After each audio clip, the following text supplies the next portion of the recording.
Il semble bien préparé pour la compétition. Jorfof Club occupe la 2e place à quelques jours de la fin du premier tour. C'est tout pour le sommaire. La Guinée souhaite savoir de façon crédible son potentiel forestier ou agricole. Ça s'appelle autrement la comptabilité écosystémique. Pour disposer des données fiables, un accent est mis sur la maîtrise des nouvelles technologies.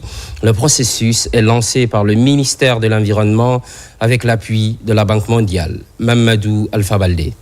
Maîtriser le potentiel forestier et agricole, les ressources en eau. Le ministère de l'Environnement mobilise des acteurs venus de plusieurs départements pour apprendre les outils liés à la comptabilité écosystémique. Le résultat aboutira à la mise en place des comptes écosystémiques, notamment les comptes de couverture de terre, les comptes carbone, les comptes de l'eau, mais aussi des comptes des infrastructures écosystémiques qu'on appelle des infrastructures intangibles. Comptabilité écosystémique ou bien la comptabilité du capital naturel aujourd'hui, c'est un outil qui va aider les décideurs dans la prise en compte de certaines valeurs tangibles et intangibles de l'écosystème forestier. Et donc, en produisant ces comptes, on aura des indicateurs fiables pour orienter un certain nombre de projets. Ces nouvelles connaissances sur les outils modernes de comptabilité des ressources naturelles et renouvelables permettront à la Guinée de capter plus de projets et obtenir des financements conséquents à travers une meilleure maîtrise du marché carbone. Aujourd'hui, ce qu'on appelle le système MRV, donc le système de suivi des forêts, est considéré comme la base pour pouvoir d'abord mettre en évidence les efforts de réduction des pressions sur nos forêts, les efforts de réduction de la déforestation qu'on peut comptabiliser aujourd'hui pour aller chercher des crédits carbone. C'est aussi un système, ce système de suivi des forêts est indispensable aussi pour mettre en évidence nos efforts de reboisement et de reforestation. Ce projet financé par la Banque mondiale touche des services comme le Centre national d'observation et de surveillance environnementale, la Direction nationale des forêts et de la faune, l'Office guinéen des parcs nationaux et réserves de faune, des services du ministère de l'Agriculture et ceux en charge des statistiques nationales. Pendant ce temps, période de fortes pluies, il faut craindre l'apparition des maladies hydriques. La prévention est privilégiée. L'Agence nationale de sécurité sanitaire déploie une batterie de mesures. On cite un exemple, la réactivation des sites sentinelles de choléra dans la région côtière. Mamadou Saliouba. En cette période de grande pluie, marquée par des inondations, le risque d'apparition de maladies diarrhéiques comme le choléra est élevé selon les professionnels de la santé. Pour faire face à la menace grandissante, surtout dans la région côtière, l'Agence nationale de sécurité sanitaire joue la carte de la prévention. Première mesure, la réactivation des sites sentinelles choléra. C'est être beaucoup plus vigilant au niveau des structures de santé, mais également informer, sensibiliser les populations sur les gestes les plus simples, en l'occurrence le lavage des mains, la cuisson des aliments, de l'eau si l'eau n'est potable, la protection des aliments. Des gestes simples mais efficaces pour prévenir des maladies graves comme le choléra. À Conakry, dans le Grand Ratouma, l'une des communes exposées à la maladie, les équipes des sites sentinelles sont prêtes à détecter tout cas suspect. Les agents de santé ont été outillés, équipés par rapport à cette prévention contre cette maladie. Nous allons mener des opérations de supervision et l'accompagnement aussi des agents sur le terrain. Tout cas suspect qui sera identifié, nous allons aider à ce que ces cas suspects soient amenés dans le centre de traitement le plus proche. La prévention étant considérée comme l'arme la plus efficace dans la lutte contre les maladies épidémiologiques, l'ANSS appelle à la sensibilisation des communautés à tous les niveaux. Par ailleurs, enseignement technique, la relève se prépare à Conakry, renforcement des capacités des enseignants en dessin technique. Il est essentiellement question d'adapter la formation aux exigences du marché de l'emploi. Moussa Komara. En Guinée, l'enseignement technique se réinvente. Dans cette salle de formation de l'ENAM de Conakry, les tableaux à dessin côtoient désormais des ordinateurs. Ici, depuis 2 semaines, des formateurs sont à l'école de la modernisation. Cette session spéciale vise à outiller les enseignants en dessin technique avec des compétences adaptées aux standards internationaux. Nous considérons le dessin technique comme un métier sous tension au sein du ministère de l'Enseignement technique et de la formation professionnelle. Ça signifie que le système a besoin de formateurs pour que nos formateurs puissent s'habituer à la fois à dessiner comme à l'ancienne sur les tables de dessin, mais aussi à se former avec des logiciels actuels afin d'aboutir à la deuxième composante du programme Simandou, c'est-à-dire l'éducation et la culture. Dans les ateliers, la CRE laisse place aux logiciels de conception assistés par ordinateur. Le cheminement est méthodique. Renforcer la pédagogie, intégrer le numérique et préparer les apprenants à un monde professionnel en pleine mutation. Le dessin technique, c'est purement une communication professionnelle. Et au jour d'aujourd'hui, l'enseignement technique avec tous ces différents types de métiers, si vous aviez des hommes de métier qui n'arrivent pas à lire ou écrire un dessin, c'est-à-dire à matérialiser leur idée sur un papier afin que quelqu'un d'autre, de part où il est, dans le monde, n'arrive pas à lire ce qu'il fait, ça va être complexe et difficile. Qui parle de l'enseignement technique parle du dessin technique. Un technicien qui ne sait pas lire les dessins est un routinier. À travers cette initiative, l'AMPET, sous l'impulsion du ministère de l'Enseignement technique, de la formation professionnelle et de l'emploi, trace une nouvelle ligne directrice, celle de l'excellence dans le secteur. Et puis, cette offensive de la police nationale, elle est baptisée Opération Épervier. On prend la température du côté de Forêt-Caria. La zone frontalière de Pamelap a été investie par des agents de la CIPAF, appuyés par d'autres services de police. Les fouilles ont été administrées. Résultat, la saisie de plus de 100 kg de chanvre indien. Colonel Morikaba. Pamelap, ville frontalière avec la République de la Sierra Leone, est souvent considérée comme une porte d'entrée pour divers stupéfiants. Ce vendredi, l'opération Épervier, initiée par le directeur général de la police nationale, a permis le démantèlement d'une maison servant de dépôt de chanvre indien. Plus de 100 kg ont été saisis. Ça, c'est un lieu de consommation, donc ils se sont débarrassés du lieu. Sur la persistance et l'insistance du chef de mission, on a réussi à mettre main sur ça. Mais les propriétaires ont fui. Nous continuerons jusqu'au bout. C'est le chef-secteur lui-même qui m'a appelé. Il m'a dit que le drogue qui est pris dans sa maison. Donc il sait que c'est quelque chose qui est sûr. Et moi-même, j'ai vu, oui. Déjà, je suis en train d'appeler son numéro. Si j'arrive à le joindre, je vais le mettre à la disposition de la police Pamelap. Notre frontière est plus proche de la Sierra Leone. À chaque moment, il y a des drogues qui venant de la Sierra Leone.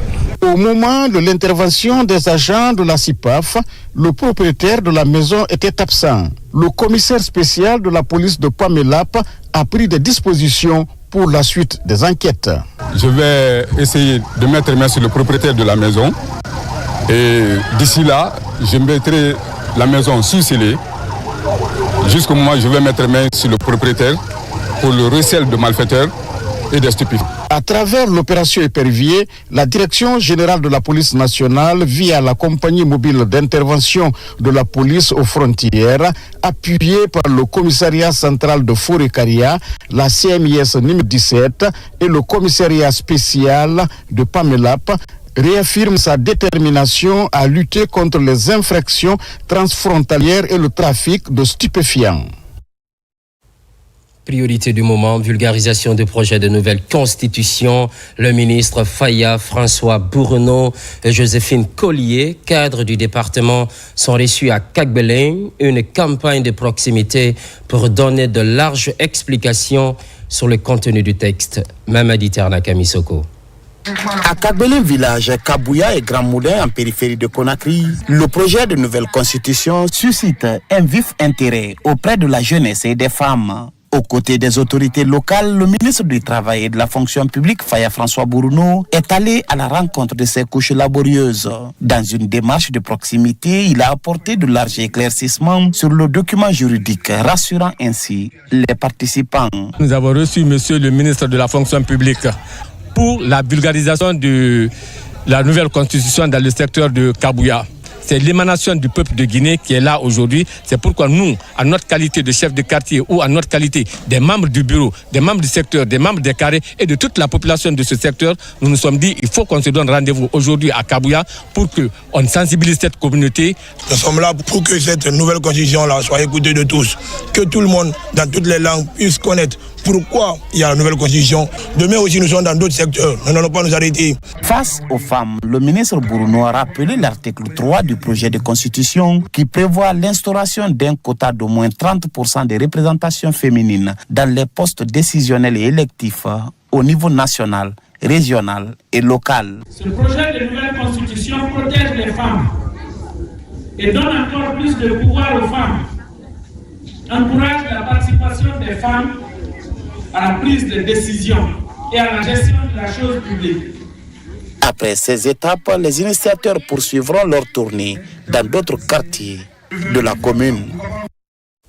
Centre-ville de Kaloum, le marché Niger abrite la session de vulgarisation du projet de nouvelle constitution. Les messages sont en direction des jeunes et femmes évoluant dans ce lieu de négoce. Aboubakar Diaby. Elles sont plus que jamais déterminées pour expliquer le contenu du projet de nouvelle constitution. Ces femmes, réunies au sein de la structure Génération Générale Lansana Conté, ne cessent d'exposer sur les innovations majeures du document constitutionnel. Ici, au marché Niger de Kaloum, cette mobilisation est coordonnée pour égrener le contenu des textes innovateurs de la nouvelle constitution. Nous sommes là pour le lancement, ça a commencé aujourd'hui au marché Niger. Nous avons non seulement les ports aussi, on va essayer de sensibiliser les marchés de Conakry à l'intérieur pour que le message soit réellement véhiculé parce que nous trouvons notre intérêt dans cette nouvelle constitution. Elle nous ressemble, elle nous rassemble. Et c'est la stratégie ici dont on y est déjà, c'est de venir vers eux, pas seulement pour les rassembler, et de les faire comprendre réellement de quoi nous parlons. L'objectif principal de cette initiative citoyenne est de faciliter la compréhension des populations locales à majorité illettrée. Ces initiatrices apportent des éclaircissements dans les langues nationales pour une meilleure appropriation de ce document fondamental.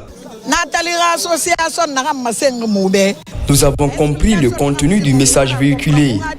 À notre tour, nous allons divulguer ces informations pour une large compréhension. Cette initiative, c'est pour prier Dieu pour la paix dans notre pays, pour la nouvelle constitution, pour prier pour le pays, pour la paix. Pour joindre l'utile à l'agréable, ces membres de la plateforme dénommée Génération Générale Lansana Conté ont également procédé à une lecture du Saint-Coran. Ici, à la mosquée sénégalaise, le livre saint de l'islam est lu plusieurs fois pour implorer la grâce d'Allah en faveur de la réussite de la transition et de la paix en Guinée. À 35 km de Kankan, Baten-Afadi, les populations locales s'approprient le contenu du projet de texte fondamental. En première ligne, la famille présidentielle dans le but d'édifier sur les innovations. Djamokaba. Très proche de Kankan, la commune rurale de Baten-Afadi accueille la famille présidentielle. Dans son agenda, vulgariser le contenu du projet de nouvelle constitution. À la maison commune des jeunes, le rendez-vous mobilise toutes les couches sociales autour de la future loi fondamentale. Avec un contenu novateur, les grandes lignes du projet sont expliquées en langue nationale pour faciliter la compréhension de tous. On s'est exprimé en langue nationale pour faciliter la compréhension. Notre communication touche un public illettré pour qu'ils comprennent les innovations phares du projet.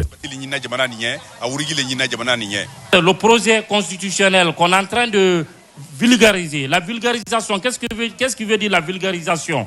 Il faut expliquer dans un autre terme, c'est la diffusion, c'est l'avertissement du peuple de Guinée Il faut avertir son peuple avant vraiment de valider l'acte. C'est aussi une journée de reconnaissance pour défendre les acquis de la refondation de l'État.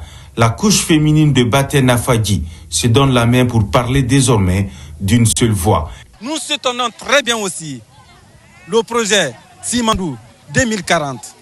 Donc les réalités qui se trouvent en Guinée actuellement, surtout chez nous, il a bitumé 5 km dans notre district de la déviation de Bakongo jusqu'à, comment on appelle celui-là. Très galvanisée, la famille présidentielle compte poursuivre la campagne de vulgarisation pour mieux édifier les citoyens par rapport aux préoccupations qu'elles ont portées. L'objectif est clair, s'investir dans la communication pour toucher un public plus large et favoriser une appropriation facile du projet. Vers le référendum constitutionnel, vous le savez sans doute, à Dubrika, Horira. Pour être plus précis, le document a été vulgarisé à l'intention des populations locales. Nabi Kamara.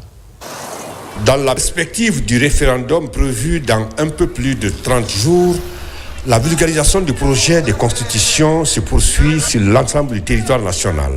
Un événement qui ne laisse aucune communauté indifférente en raison de la portée historique de ce document juridique qui régule la vie de notre société. À Horira, dans la préfecture de Dubrika, les citoyens de cette commune sont sortis massivement pour soutenir ce projet de nouvelle constitution avec beaucoup de ferveur. Cette constitution nous ressemble et nous rassemble. C'est une constitution nouvelle, inclusive, qui protège les jeunes, les femmes et les personnes vulnérables, qui consacre le caractère prioritaire de la santé et de l'éducation, qui consacre le droit des femmes dans la gestion des affaires publiques. Pour confirmer leur engagement à défendre les valeurs reconnues par le projet de nouvelle constitution, autorités locales et citoyens de Horira donnent rendez-vous pour le 21 septembre prochain. La réunion d'aujourd'hui, pour une question de sensibilisation, de mobilisation et de diffusion de ces différents articles que compose cette constitution, m'a permis fondamentalement de découvrir de fond en comble les intérêts, les conséquences positives qui se trouvent au sein de cette constitution. C'est pourquoi c'est une sensibilisation que moi-même je vais continuer à donner au sein de ce marché, au sein de cette juridiction et même au-delà de mes pouvoirs pour aller ailleurs, pour pouvoir me déterminer afin que les femmes, la couche juvénile puissent comprendre l'intérêt qu'occupe cette constitution. C'est dans une ambiance bon enfant que la cérémonie de vulgarisation du projet de nouvelle constitution a été bouclée à Horira.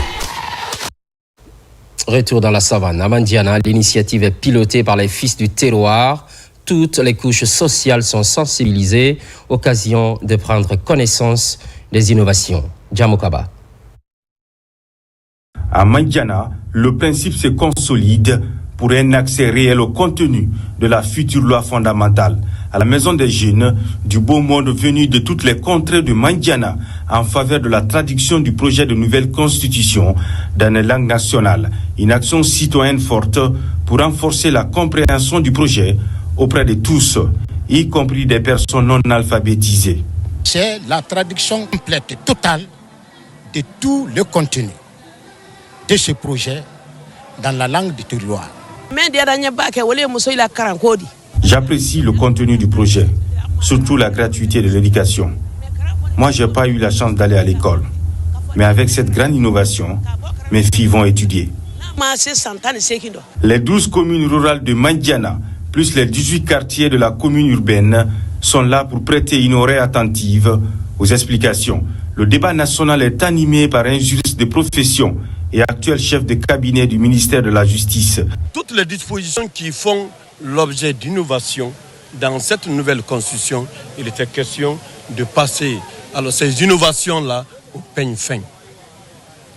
Et ce, dans le langage courant, dans notre langue nationale, pour que les citoyens alors puissent comprendre la quintessence du contenu de ce projet de constitution. Un projet de nouvelle constitution dont l'ambition est de replacer la Guinée sur l'orbite des nations modernes à travers des institutions respectables.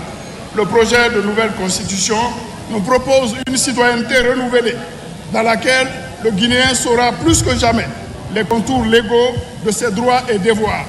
Par cet engagement commun autour du projet de nouvelle constitution, résidents et ressortissants de Mandiana apportent leur pierre à l'édifice à travers des explications pédagogiques adaptées aux réalités communautaires. À l'étranger, les compatriotes s'imprègnent progressivement du projet de texte fondamental. C'est le cas au Ghana et au Togo, deux pays où la sensibilisation touche la communauté guinéenne. Karim Kamara. Première étape, le Togo. Dans ce pays ami vivent plusieurs milliers de compatriotes auxquels l'ambassadeur et son équipe remettent le projet de nouvelle constitution. À travers ce geste, la campagne de vulgarisation est lancée. Elle a vu Sakouma Diané. Je suis heureux de vous rencontrer et j'ai l'honneur de vous remettre le projet de nouvelle constitution de notre pays que vous allez vulgariser au sein de la communauté et on compte entièrement sur vous. Elhadji Sékou Oumar Diané et son équipe vont prendre le relais à Lomé et dans les autres villes. Ils ont prévu de ratisser large pour toucher un grand nombre de compatriotes.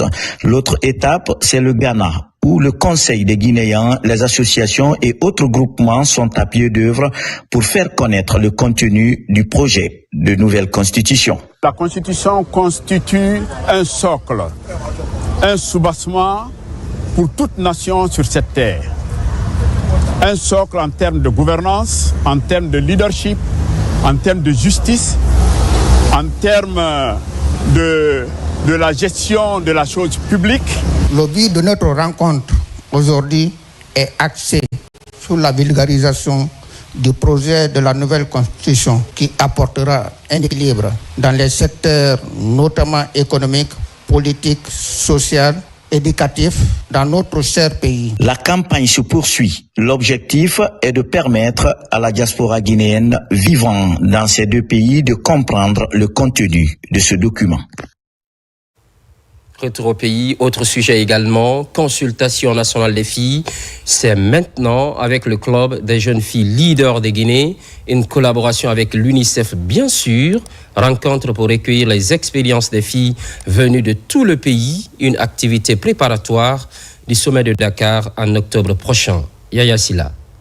Dans cette salle de conférence, plus de 100 jeunes filles venues de toute la Guinée se retrouvent autour d'une consultation sur la situation de la jeune fille en Guinée. Organisée par le club des jeunes filles leaders de Guinée, cette consultation s'inscrit dans le cadre de l'agenda régional des droits des filles initié par l'organisation ouest-africaine et du centre afin de construire avec les filles une vision partagée et des solutions concrètes aux défis qui se posent à elles. Aujourd'hui, nous démarrons les consultations nationales des jeunes filles. Ce moment est bien plus qu'un événement. C'est un espace d'expression, de vérité et d'engagement collectif. Ces consultations sont un espace de vérité où chaque fille peut dire ce qu'elle vit, exprimer ce qu'elle veut et proposer ce qu'elle imagine pour un avenir meilleur pour notre pays. La rencontre des filles porte sur leur réalité et leurs priorités afin de faire une recommandation qui sera intégrée dans l'agenda au sommet régional prévu à Dakar en octobre prochain. Faites résonner vos idées, partagez vos rêves, déposez ici vos propositions avec confiance, car demain, lorsque l'on parlera de l'agenda régional des droits des filles, on saura qu'une partie est écrite ici pendant ces 2 jours. Les problématiques de la jeune fille sont partout en Afrique un grand défi à relever. Les violences basées sur le genre, mariage précoce ou encore l'instabilité économique sont entre autres des illustrations. Notre devoir en tant qu'autorité est clair. Vous écoutez avec attention. Traduire vos recommandations en mesures concrètes et intégrer ces priorités dans un cadre harmonisé qui permettra de suivre les progrès et de rendre compte des résultats. Le club des jeunes filles leaders de Guinée est l'une des premières structures dynamiques de défense des droits des filles et des femmes en Guinée. À présent, lancement officiel des activités du collectif des journalistes pour la réussite de la transition. Ce nouveau collectif, essentiellement composé d'hommes de médias, se fixe pour objectif la promotion des acquis de la refondation enclenchée depuis le 5 septembre 2021. Carlo Maroufba.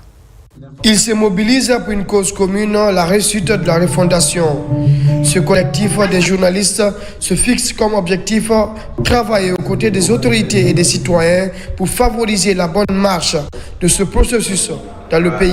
Le CJ2R a pour ambition de devenir un acteur clé de la transformation nationale en informant, en sensibilisant et en accompagnant nos concitoyens sur le chemin du progrès. Les médias, par leur capacité à informer, à éduquer et à orienter, jouent un rôle prépondérant dans la vie des hommes et de la nation. Votre travail ne se limite pas à relater des faits. Il façonne les opinions, influence les décisions et contribue à préserver la cohésion sociale. Autre objectif du collectif, sensibiliser les populations pour maintenir la cohésion sociale et de l'unité nationale dans le contexte de refondation, mais aussi combattre la désinformation et les fausses nouvelles en fournissant des contenus fiables et accessibles. Que l'avenir de la Guinée ne peut pas aller de l'avant sans nous accepter les contradictions, la différence, nos diversités et aller dans le sens de ce que souhaite notre peuple, la paix. Le président de la République nous donne une mission essentielle, c'est de faire en sorte que l'information, la vraie information, en toute responsabilité, en toute impartialité et en toute objectivité, que cette information-là passe à nos concitoyens. Parce que ce métier-là doit être un métier au rendez-vous de l'unité nationale, au rendez-vous de la paix, au rendez-vous de la réconciliation nationale. Une large information sur les acquis, perspectives et les fondements de refondation, telle est la démarche mise en place par ce collectif de journalistes. Mamoun, place au conseil administratif préfectoral. Les activités réalisées sont présentées, les forces et faiblesses identifiées. Enfin, des solutions envisagées pour les années à venir. Les acteurs restent déterminés par la suite pour la vulgarisation du projet de nouvelle constitution. Mamadou Patebal, les correspondances. Mamoun accueille la première session du Conseil administratif préfectoral 2024-2025. Une occasion pour les cadres, les présidents des délégations spéciales, les représentants d'ONG, de projets et les partenaires au développement de passer en revue le bilan de leurs activités, identifier les forces et les faiblesses et envisager des solutions pour les années à venir. Chacun de nous viendra donner son bilan de l'année écoulée sur tout ce qu'ils ont eu à faire pour le développement de nos collectivités respectives. La vulgarisation, ça c'est un point clé sur toutes les activités que nous menons dans notre préfecture. Au cours de l'exercice écoulé, des actions de développement ont été réalisées dans les différentes collectivités de la préfecture grâce à l'appui des partenaires au développement. Au cours de cette présentation que nous allons présenter, surtout les réalisations liées les quelques écoles, mais aussi les quelques retours que nous avons fait au niveau des marchés, pourquoi pas même au niveau aussi des voiries. Le projet Simandou est une vision nationale qui est portée par le président de la République, le général Mamadi Doumbouya, qui va amener notre pays vers le développement, permettre à toutes les populations d'atteindre les objectifs et de profiter des réalisations et de tout ce qui va rentrer au niveau de Simandou 2040. Le conseil administratif préfectoral de Mamoun engage les acteurs à la vulgarisation du projet de la nouvelle constitution auprès des populations de leur ressort.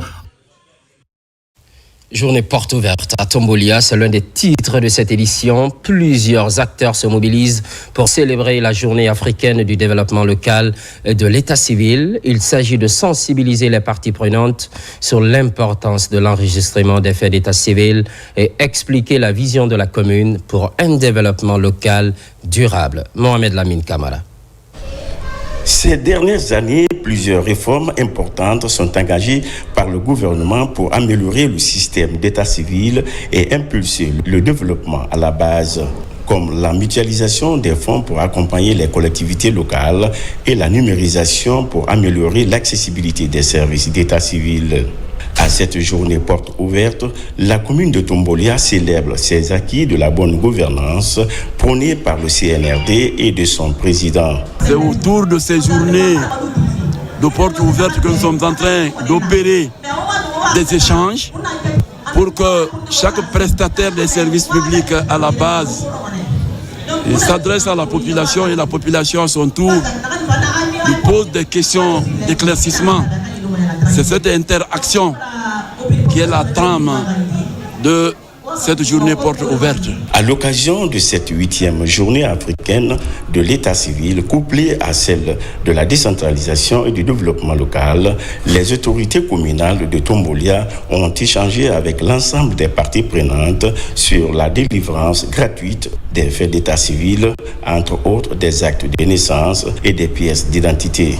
On nous a donné des instructions à ce que vraiment cette journée porte ouverte soit auprès de la population pour que les citoyens rentrent en possession des documents gratuitement sur les instructions du président de la République, le général d'armée Mamadi Doumbouya. L'importance de cette journée, ça représente quelque chose parce que tout le monde ne sait pas ce qui s'appelle décentralisation. Maintenant, aujourd'hui, tout le monde a vu ce qu'on appelle décentralisation, du sommet à la base. Cette journée porte ouverte a également permis à la délégation spéciale de sensibiliser les citoyens sur l'importance de l'enregistrement des faits d'état civil et les statistiques d'état civil. L'objectif est d'atteindre dans cette commune un taux de 100% d'enregistrement des faits d'état civil, mais aussi lutter contre la fraude dans leur délivrance. C'est une célébration en différé et dans plusieurs communes de la capitale. La municipalité de Matam se montre plus proche de ses citoyens. Il s'agit de les encourager à accomplir leurs devoirs civiques. Nabilaï Moussa Kamara.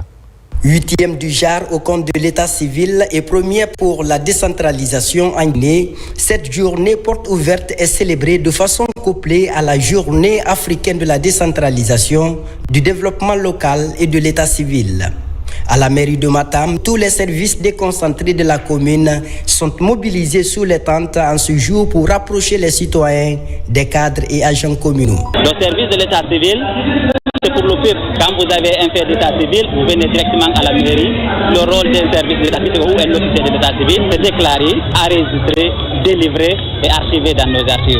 Au cours de cette journée, les citoyens ont accès facile à la commune. De nombreux citoyens se sont rendus sur les lieux afin d'obtenir le dossier d'état civil sécurisé. Je suis venu pour faire l'extrait de naissance pour ma fille. Pour le moment, je n'ai pas rencontré des difficultés. On m'a juste demandé les informations de ma fille. Je les ai données. Donc j'attends jusqu'à ce qu'on m'appelle pour récupérer la date de naissance pour ma fille. À l'occasion de cette journée porte ouverte, l'importance de la commune est détaillée aux citoyens. Objectif, permettre aux populations de connaître leurs droits civiques et avoir accès facile aux services sociaux. La commune est un démembrement de l'État. Donc tous les services techniques déconcentrés de l'État peuvent être servis au niveau de la commune. Par conséquent, le citoyen est libre, très à l'aise devant un conseil communal qui a un responsable étatique. C'est pourquoi les portes doivent être ouvertes à tous les citoyens pour pouvoir s'en servir de ce qu'ils ont besoin dans le cadre de leur développement. Aujourd'hui est un moyen de montrer aux populations combien ils sont importants, combien les services de l'État sont représentés, combien ils peuvent venir tous les jours ici à tout moment réclamer leurs droits. La journée africaine de la décentralisation, du développement local et de l'état civil est devenue un rendez-vous annuel incontournable. Cette initiative des autorités vise à encourager la communauté à s'investir dans l'élan de la bonne gouvernance. On reste sur la journée africaine de l'état civil et du développement local. Les échos sont favorables à Kagbeleng. Séance tenante, la modernisation de la décentralisation est débattue. Mounir Bari. Célébration à Conakry de la journée conjointe africaine de la décentralisation de l'état civil ou encore du développement local sous le sceau de la consolidation des acquis. L'état civil constitue le socle de la politique publique, un vecteur de développement local. À l'occasion de cette célébration, les autorités communales saluent les efforts engagés dans la modernisation de l'état civil. La décentralisation est un système inclusif pour une participation de tous les citoyens au développement local. Chaque don inscrit au registre national de l'état civil. Donc aujourd'hui là, si vous n'êtes pas recensé, vous n'êtes pas enregistré, vous n'êtes pas codifié, vous ne pouvez pas voyager. La gestion de l'état civil harmonisé et sécurisé nécessite une synergie d'action entre collectivités et institutions. L'état civil constitue le socle de toute politique publique en garantissant l'enregistrement rigoureux des faits d'état civil, naissance, mariage, décès. Nous assurons non seulement le respect des droits fondamentaux de chaque individu, mais nous contribuons aussi à une planification efficace du développement à l'échelle locale. Sans identité légale, il ne peut y avoir ni accès à l'éducation, ni protection sociale, ni participation citoyenne. Dans ces réformes engagées, l'ambition du gouvernement est de faciliter l'accès aux services sociaux de base, la protection sociale et la participation citoyenne au développement local. La commune de Ratoma célèbre également cette journée. Le rôle et la responsabilité de chaque entité sont exprimés. Autre sujet évoqué, la réforme engagée au niveau de l'état civil. Moussa Bangoura, explication. Ratoma célèbre la journée africaine de la décentralisation, du développement local et de l'état civil. Ici à la mairie, les différents services techniques de la commune étaient tous mobilisés. Pendant cette commémoration, le rôle et la responsabilité de chaque service ont été expliqués au public. Une administration locale mise en place pour satisfaire les citoyens à la base. Désormais, les citoyens sachent que quand il y a ces faits d'état civil, ce n'est pas ailleurs qu'il faut déclarer, que c'est à l'état civil qu'il faut venir déclarer. Le délai légal pour déclarer un enfant à l'état civil, c'est 6 mois. On les a fait savoir que dans le code civil guinéen, il est dit que le mariage civil doit précéder le mariage religieux. Nous profitons pour expliquer aux citoyens les enjeux de l'habitat. Nous les expliquons. Les documents administratifs que nous leur donnons, notamment le permis de construire, le permis de démolir, les plans de masse, les titres fonciers. À travers cette journée, porte ouverte sur les services déconcentrés et décentralisés de Ratoma, les défis de la décentralisation ont été débattus.